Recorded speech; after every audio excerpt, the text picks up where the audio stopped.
Apologize when you're feeling better.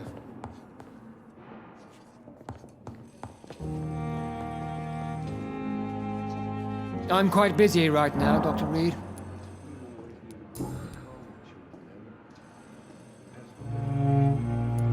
Tell me, Waverley, what do you think of Dr. Strickland's enthusiasm for his experimental research? Strickland is playing with his patients' lives for pride and glory.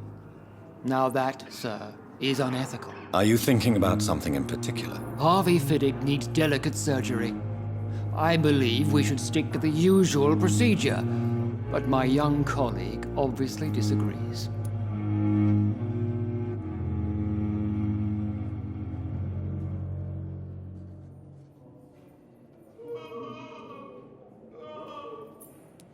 Why do you wish to lead this surgery? I strongly believe that Mr. Fiddick should not be butchered to test an unproven procedure.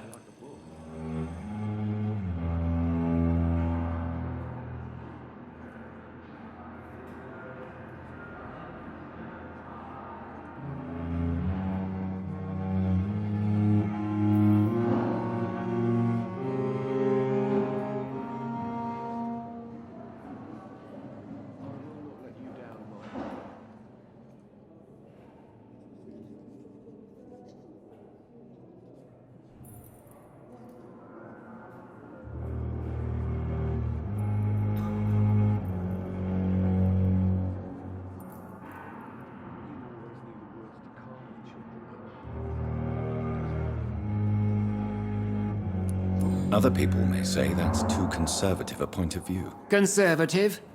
And what are you going to say to Mr. Fiddick if he loses his arm because of the operation? Because that's what's going to happen if the surgery is a failure.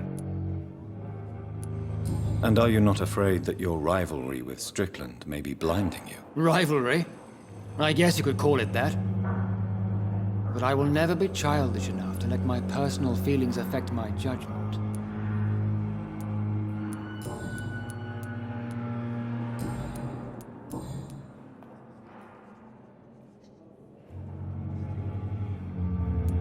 Do you think Dr. Strickland has any chance of curing the Spanish flu by himself? His wish to cure the sick is not driven by pride, but by an idealistic view about our mission here. Honestly, I don't know which is worse. You consider him a good practitioner, yet you will not report his methods. Strickland may be a rival, but I will not use dirty tricks or regulations to prove him wrong. We are doctors, not politicians.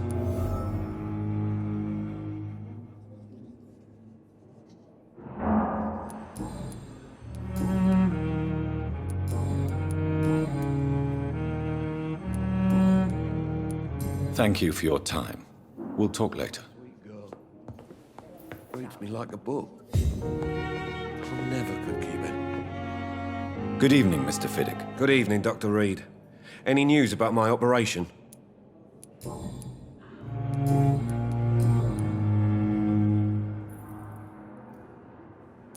Tell me about your injury, Harvey.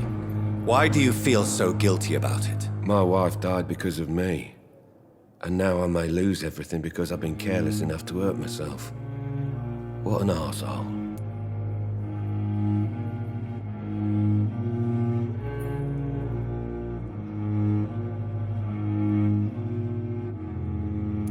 How could your job be responsible for your wife's death? I was working a double. She went out to bring me a hot meal and got caught in a German bomb raid. You can't hold yourself responsible for your injury, Mr. Fiddick, unless you tried to hurt yourself. Of course I didn't hurt myself. But I can't work until my arm is fixed. My children need to eat, Doctor.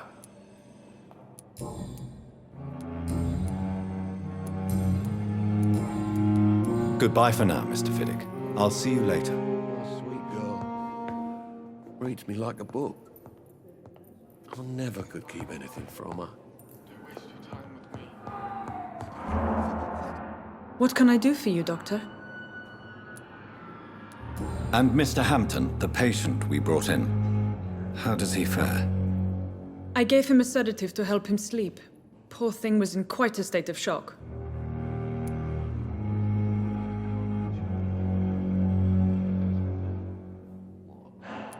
Thank you, Nurse Crane.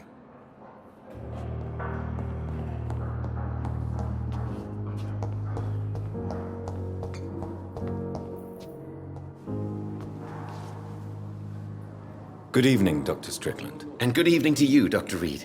Can I be of any help?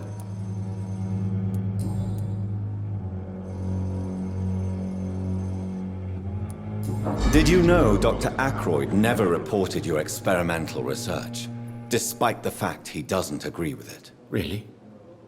I didn't suspect he knew about my work. I must confess I am surprised. Perhaps he thinks you should realize for yourself the danger of what you're doing. See how condescending he can be? My God, he can be so irritating.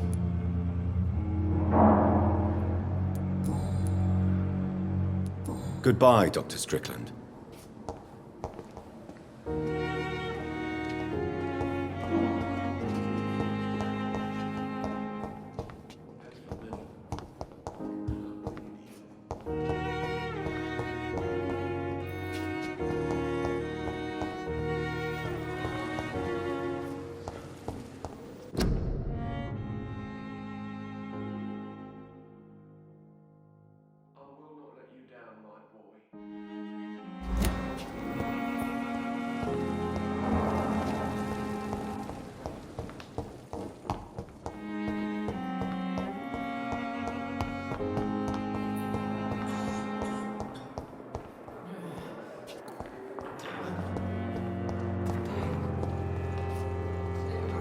Good evening, miss.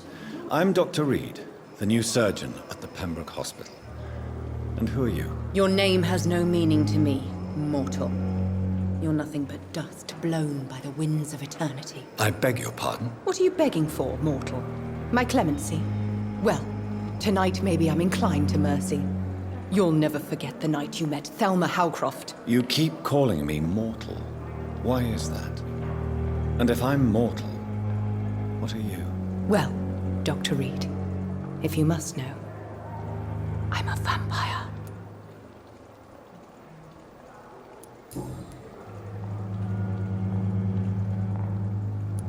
And why do you believe you're a vampire? I don't need to believe anything.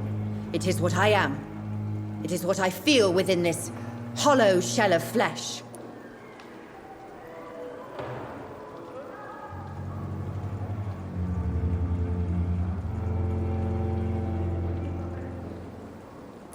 Please, describe to me how you feel.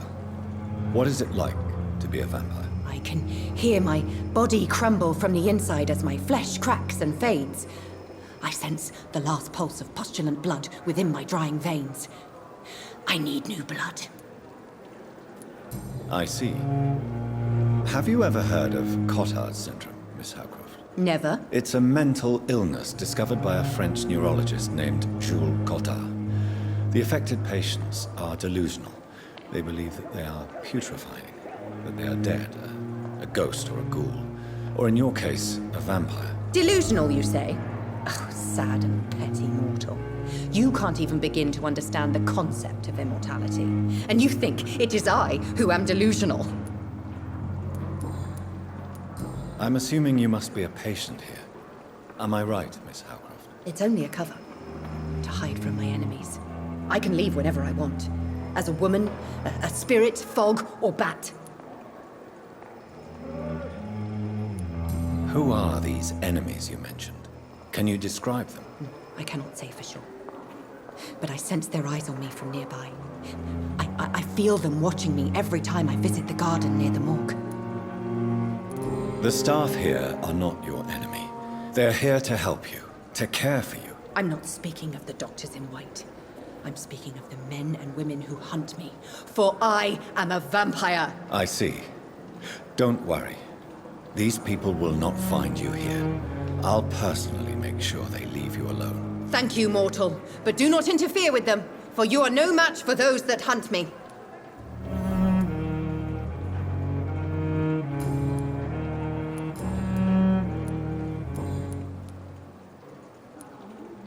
Who are you really, Miss Howcroft? I mean, apart from being a vampire. Is that not enough for you, puny mortal? What do you require? Proof of my powers? I'm curious to know who you were before becoming a vampire. No, it was such a long time ago, I don't remember. Centuries of unholy life can have strange effects on one's minds, you see?